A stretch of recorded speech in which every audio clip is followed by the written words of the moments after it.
Assalamualaikum warahmatullahi wabarakatuh. Perkenalkan, nama saya Syabina Oktavini Putri dengan NIM 2020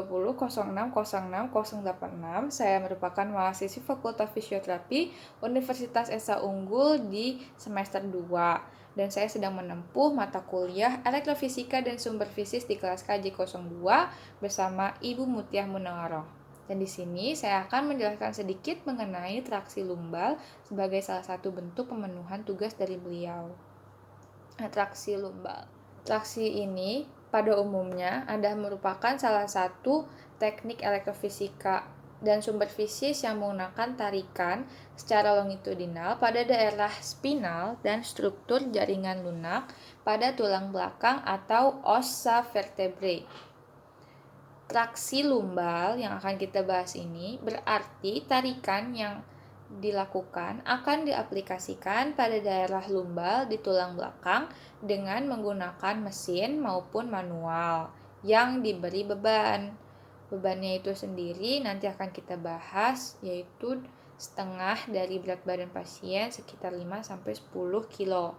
Efektivitas traksi sangat dipengaruhi oleh posisi tubuh pasien ketika diberlakukannya traksi, yaitu agar gimana caranya agar pasien ini posisinya tidak terpengaruh gaya gravitasi yang ada, jadi diharuskan untuk telentang ataupun tengkurap. Yang kedua ada tipe tekanan sesuai dengan patologinya. Yang ketiga ada derajat, kemudian waktu, serta tadi beban. Traksi lumbal ini akan cocok di kondisi lumbal yang hipomobile atau tidak banyak pergerakan, sehingga penggunaan traksi tidak boleh untuk kondisi yang hypermobile atau tidak stabil tulang belakangnya, karena hanya akan memperparah dan kemungkinan terjadi dislokasi dan subluxation akan makin besar. Traksi lumbal banyak digunakan untuk mengatasi cedera kronis pada spinal nerve roots, facet joints problems, dan lain-lain. Kemudian di sebelah ini kita bisa lihat ada tipe-tipe dari traksi lumbal. Yang pertama ada continuous atau ketika tekanan dari traksi diberikan secara konstan atau terus-menerus sesuai waktunya untuk mengulur soft tissue atau imobilisasi. Yang kedua ada tipe sustained. Tipe sustained ini adalah ketika tekanan dengan beban yang tinggi diaplikasikan ke pasien, namun waktunya itu tidak boleh lebih dari 45 menit. Terus yang ketiga ada intermittent. Intermittent ini ketika tekanan diberikan secara terputus-putus dengan waktu on dan off, dan kisaran waktu on-nya itu antara 15 sampai 120 detik, kemudian akan off untuk merilekskan kembali tubuh si pasiennya, otot si pasiennya itu. Nah, tipe intermittent ini sangat cocok untuk menurunkan aktivitas neuromuskular. Yang keempat ada traksi manual. Traksi manual ini dilakukan langsung oleh fisioterapis yang berkompetensi menggunakan tangan kosong. Itu bisa secara intermittent maupun sustain. Tapi tipe manual dari traksi ini yang punya kelemahan yaitu ketika beban yang diberikan tidak konstan, karena kekuatannya akan berbeda-beda setiap tarikannya karena kita bukan mesin, jadi tidak bisa diatur.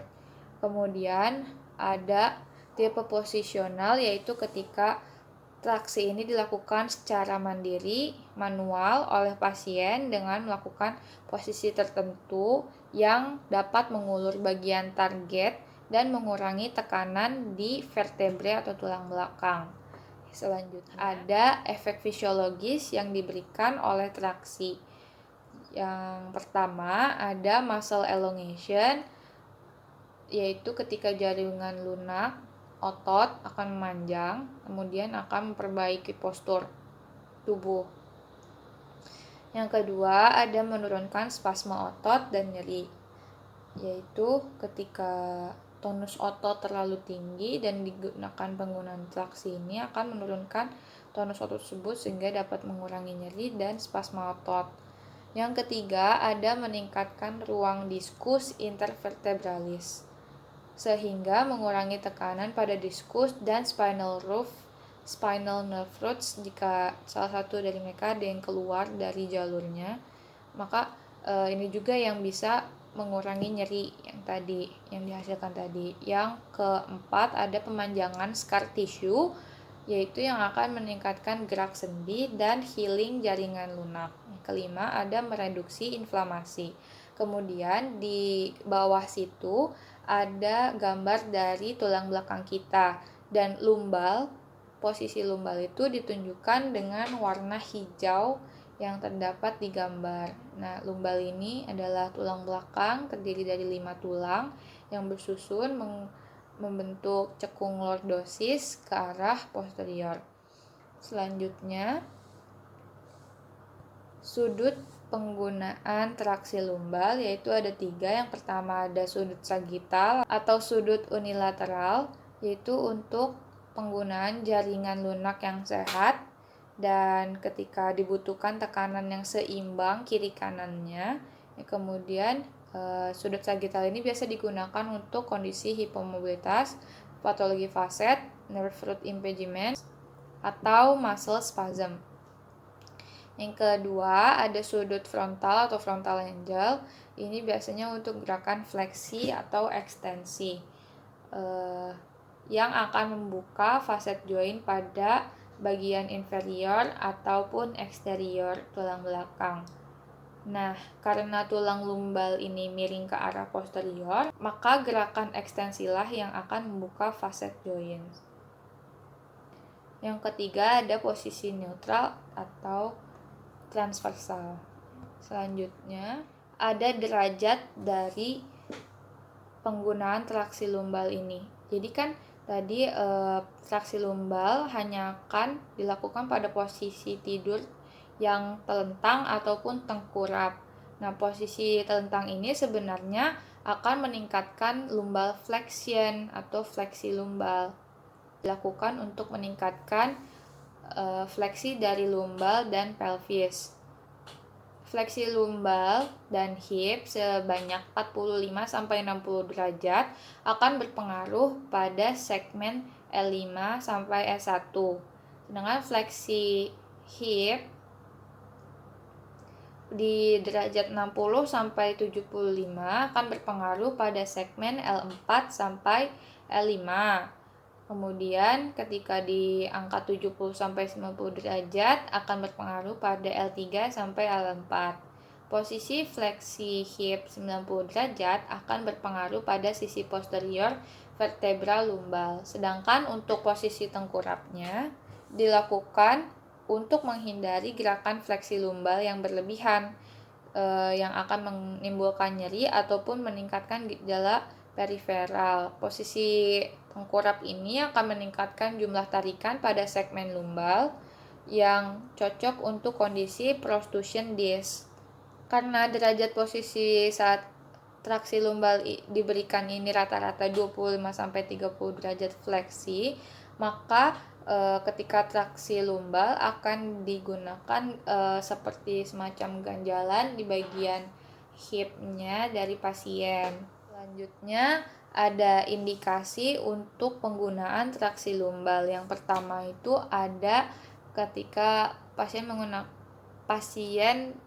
mempunyai keluhan facet joints problems, yaitu ketika facet jointnya akan terhimpit oleh tulang-tulang belakang. Yang ketiga ada spasma otot, yaitu ketika tonus otot yang tadi terlalu tinggi ataupun otot terlalu berkontraksi. Yang keempat ada degenerative discus atau pengapuran. Yang kelima ada herniated protrusion. Yang keenam ada osteoartritis. Yang ketujuh ada kapsulitis. Yang kedelapan ada kondisi penyakit di ligamen, baik di anterior maupun posterior. Selanjutnya ada kontraindikasi dari penggunaan traksi lumbal. Yang pertama ada hypermobile, itu akan terjadi dislokasi, jadi sebaiknya ketika kondisi hypermobile tidak digunakan traksi lumbal ini. Yang kedua ada acute injury yang atau luka baru atau inflamasi baru, sebaiknya tidak digunakan. Yang ketiga ada meningitis. Yang keempat ada fraktur ataupun osteoporosis, jadi ketika kondisi tulang mengalami patah ataupun rapuh tulangnya, sebaiknya tidak digunakan traksi lumbal. Terakhir ada rheumatoid arthritis, dan di sampingnya itu terdapat foto ketika pasien ditraksi lumbal menggunakan mesin. Nah, itu bisa dilihat ada ganjalan di bagian kaki untuk meningkatkan sudut atau derajat sehingga membuka fleksi. Selanjutnya ada dosis dari penggunaan traksi lumbal. Durasi digunakannya traksi lumbal itu berbeda-beda untuk tiap patologinya, yaitu ada 25 menit untuk facet joint problem. Untuk degeneratif diskus cukup 10 menit saja digunakannya, dan untuk diskus prostusi ada 8-10 menit, dan juga untuk merilekskan spasma otot, menurunkan tonus otot cukup 20 menit. Tadi tipe intensitasnya bisa digunakan secara intermittent maupun continuous, terputus-putus maupun terus-menerus. Frekuensi tekanan itu sejumlah setengah dari berat badan pasien. Ada mekanisme penggunaan, yaitu pertama-tama yang tadi mengukur berat badan pasien dan mendata data diri, riwayat penyakit, assessment. Yang kedua ada mengetahui dan memastikan posisi tubuh pasien beserta daerah yang akan ditraksi. Jadi kita harus tahu dulu sebenarnya itu dia punya masalah nyambungnya ke bagian yang mana tuh, sehingga kita bisa memastikan derajat yang tepat untuk penggunaan traksi lumbal ini. Yang ketiga ada mengedukasi pasien mengenai intervensi yang akan dilakukan. Jadi sebelum dilakukan intervensi ini kita harus kasih tahu dulu, oh ya, penggunaan traksi lumbal ini untuk mengurangi nyeri bapak atau ibu karena penyakit bapak, karena daerah yang bermasalah dari tubuh bapak ada di tulang belakang yang ini, maka dilakukan ini. Setelahnya dari atau selama penggunaan ini akan terasa tarikan dari tulang belakang, penguluran dari tulang belakang dan sebagainya. Selanjutnya ada memastikan posisi pasien, yaitu seperti telentang ataupun tengkurap, dan membuat pasien nyaman. Yang keenam ada pemasangan alat secara hati-hati, karena traksi lumbal ini melibatkan tali-tali yang harus disangkutkan, jangan sampai terbelit, jangan sampai terlalu kencang dan membuat pasien tidak nyaman, dan balik lagi kenyamanan pasien itu nomor 1. Terus selanjutnya mengatur beban alat dan memulai kerja alat itu, tapi jangan lupa juga untuk memberikan tombol bantuan nyeri kepada pasien. Jadi ketika pasien merasakan terlalu nyeri atau terlalu kencang tarikannya, maka pasien bisa menekan tombol tersebut. Hal ini akan sangat bermanfaat jika penggunaan traksi servikal, karena traksi servikal akan ditarik menggunakan alat yang di dagu, jadi membuat pasien susah berbicara, sehingga lebih baik diberikan tombol tersebut. Selanjutnya, setelah selesai dari penggunaan traksi lumbal ini, tanyakan kembali kondisi pasien, apakah sudah agak mendingan, nyaman, apakah ada masih kesakitan, sebagainya, dan rapikan alatnya. Cukup sekian dari saya. Terima kasih telah memperhatikan presentasi saya. Wassalamualaikum warahmatullahi wabarakatuh.